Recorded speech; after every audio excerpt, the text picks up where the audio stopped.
ഈശോ മിശിഹായ്ക്ക് സ്തുതിയായിരിക്കട്ടെ. യോർദ്ദാൻ്റെ മറുകരയിൽ നഫ്താലിയുടെയും സെബൂലൂനിൻ്റെയും ദേശത്തെ ഈശോ എത്തിച്ചേർന്നപ്പോൾ യേശയ്യാ പ്രവാചകൻ്റെ പ്രവചനം പൂർത്തീകരിക്കപ്പെട്ടു. അന്ധകാരത്തിലായിരുന്ന ജനതകൾക്ക് ഒരു പ്രകാശമുദയം ചെയ്തു.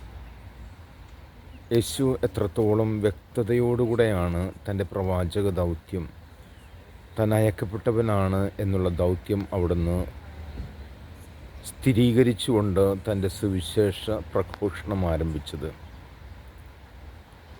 അന്ധകാരമുള്ളിടത്ത് പ്രകാശം കടന്നു വരുമ്പോൾ ജനത്തിന് അവരുടെ മനസ്സുകൾക്ക് വ്യതിയാനം സംഭവിക്കുന്നു. ഈശോ തൻ്റെ ശിഷ്യന്മാരെ അവിടെ നിന്ന് തിരഞ്ഞെടുക്കുന്നു. അവർ വലയുപേക്ഷിച്ച്, വള്ളങ്ങൾ ഉപേക്ഷിച്ച് അവൻ അനുധാവനം ചെയ്യുന്നു. പ്രിയമുള്ളവരെ, യേശു പ്രവാചകരായ നമ്മളും ഇപ്രകാരം അന്ധകാരം നിറഞ്ഞു നിൽക്കുന്ന മേഖലകളിൽ യേശുവാകുന്ന പ്രകാശത്തെ പ്രദാനം ചെയ്യുന്നത് നമുക്കെപ്പോഴും തീക്ഷ്ണതയുള്ളവരായി മാറാം. ദൈവം നമ്മൾ അനുഗ്രഹിക്കട്ടെ. ആമേൻ.